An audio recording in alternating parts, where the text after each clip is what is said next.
Good morning. I'm Miss Schifrin, the assistant principal, and we are going to read chapter 14 in the Lemonade War. Reconciliation. Reconciliation, the act of bringing together after a difference, as in to reconcile numbers on a balance sheet. Resolution.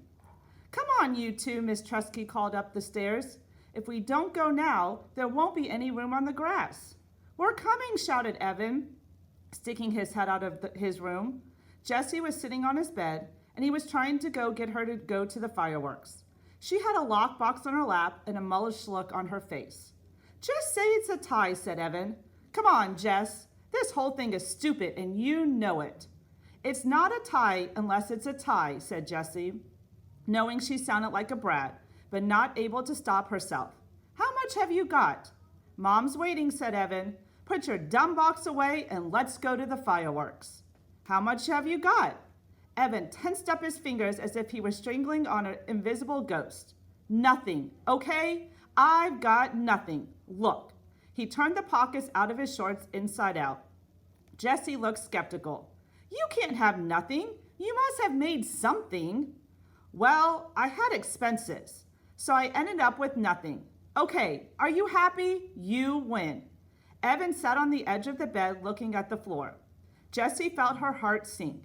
You spent all your money on mix for your lemonade on wheels stand? Jessie asked. All of it? Evan nodded. Jessie felt like crawling under the bed and never coming out. It didn't pay off so good, she whispered. There were a few bugs in the system, said Evan. That's a joke Jessie would have loved, he thought, before the war.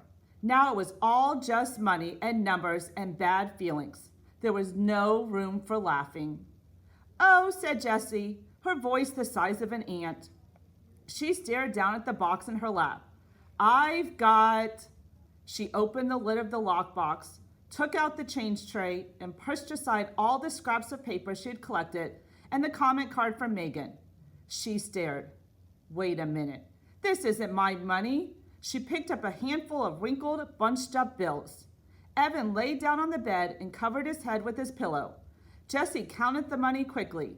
$62.11? Where did this come from? I'm a mummy, said Evan from underneath the pillow. What? Said Jessie. Take that dumb pillow away. I can't understand what you're saying. She hit the side of his leg for emphasis. It's my money, he shouted, still through the pillow. It was $103, but then I spent $41 for the lemonade on wheel stand, so now it's just $62. Your money? But where's my money? Evan pulled the pillow away from his face. His eyes were closed. His nose pointed at the ceiling. He folded his arms across his chest like a dead man. I took it.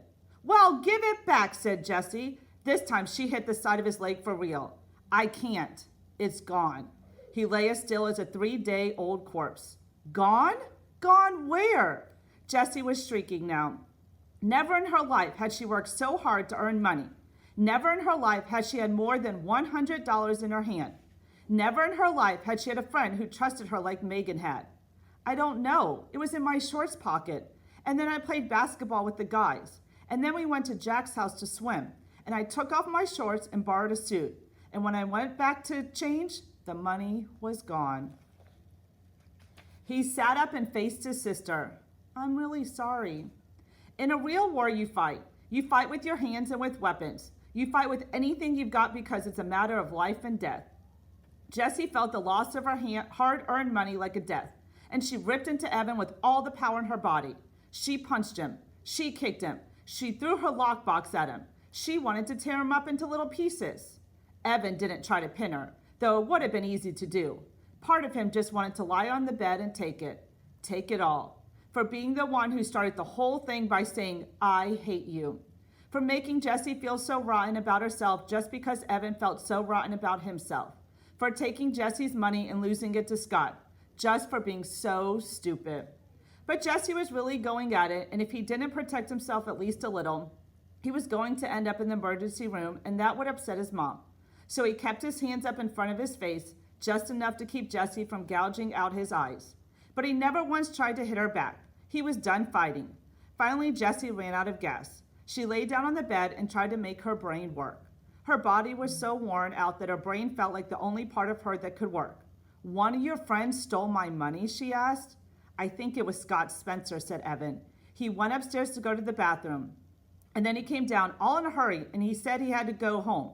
After that, I went upstairs and the money was gone. He's such a jerk, said Jessie. The biggest, said Evan. If he gets an Xbox, I'll know it was him. It was a lot of money, said Jessie, feeling tears starting to spring from her eyes and run down her face. It was, said Evan. I couldn't believe how much when I saw it. You're really something, you know that? Earning all that money selling lemonade? Thanks, thought Jessie, though she couldn't say the word. Why'd you do it, Evan? She asked. She meant, why'd you take the money? And why'd you act so mean? And why'd you start this whole war in the first place? There were too many questions. I was mad at you for putting the bugs in my lemonade, he said. Well, I was mad at you for saying you wanted to pulverize me, she said. I only did that because you were hanging out with Megan, and I felt totally left out. Well, how do you think I felt when you wouldn't let me hang out with you and stupid Scott Spencer? Well, I was mad at you because... Jessie sat up and looked at Evan. Evan looked at the wall. Because I don't want you in my class this year, he said. Because I'll embarrass you, she said solemnly. Because I'll embarrass myself, said Evan. I never have the right answer in math, and I read slower than everyone when I read out loud. And I make mistakes all the time. And now with you in the class, it's going to be worse. They'll all say, wow, he's even dumber than his little sister. Evan's shoulders slumped and his head hung low. You're not dumb, said Jessie. I know you don't think I am, he said. And that stinks too, that you're going to see how dumb I am in school. You're not dumb, said Jessie again. You made $103.11 selling lemonade in just 5 days. Yeah, but you made $280. You see, you're my little sister, and you're twice as smart as me. Jessie shook her head. Half that money is Megan's. She just gave it to me to give to the Animal Rescue League. I only made $104. Evan unslumped. Really? Jessie nodded yes. So you made $104 and I made $103.11, said Jessie. So it was really a tie, said Evan. No, said Jessie. I won by 89 cents. But I mean, come on, said Evan. After all that, it was practically a tie. No, said Jessie. It was close, but I really won. Wow, we pretty much tied, said Evan. Jessie decided to let it go. For the first time in 4 days, she didn't care about who had more and who had less. Besides, she was waiting to see how long it took before Evan figured it out. Not long. Holy crud, he said suddenly. I lost Megan's money too. $104 of her money? Oh, crud. He threw himself back on his bed and covered his face with both arms. Neither of them said anything for a long time. Finally, Jessie broke the silence. I'm really sorry I put the bugs in your lemonade. Thanks, said Evan. I'm sorry I took your and Megan's money. We shouldn't have done any of this, Jessie said, waving her hand at the money on the bed.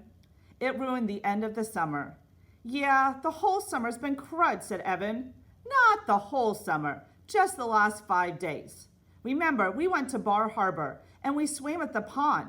Jessie couldn't stand Evan thinking their whole summer together had been crud. Yeah, but I think the last 5 days kind of cancels all that, said Evan. I can't believe I have to tell Megan Moriarty. She likes you, said Jessie. Evan sat up surprised. Really? Yeah, said Jessie. I don't get it either, but she's always asking what you're doing and if you can play and stuff. Why do you think she does that? Cool, said Evan, smiling. So you guys are friends? Yeah, said Jessie. We're good friends. Okay then. So she'll be coming over here to play and stuff, right? That's cool. You're weird, said Jessie. Yes, I am, said Evan. There was another long silence.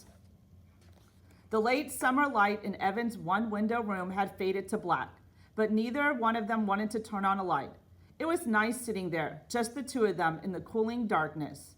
An afternoon breeze had kicked itself into a gusty wind, and the shade on the window tapped out at a steady beat that wasn't pleasant and reassuring. This war was stupid, said Jessie. Evan nodded in the dark. Just then they heard the sound of thunder booming in the distance. Then more and more until the whole house shook. The fireworks, shouted Jessie. Oh, snap, shouted Evan. Jessie and Evan raced down the stairs. At the bottom, they found their mother sitting on the last step, watching the sky through the sliding screen door. Why didn't you call us, said Evan. We're missing the fireworks, said Jessie. I figured whatever the two of you were talking about was more important than a fireworks show. Mrs. Tresky turned to look at her kids. Did you work it out?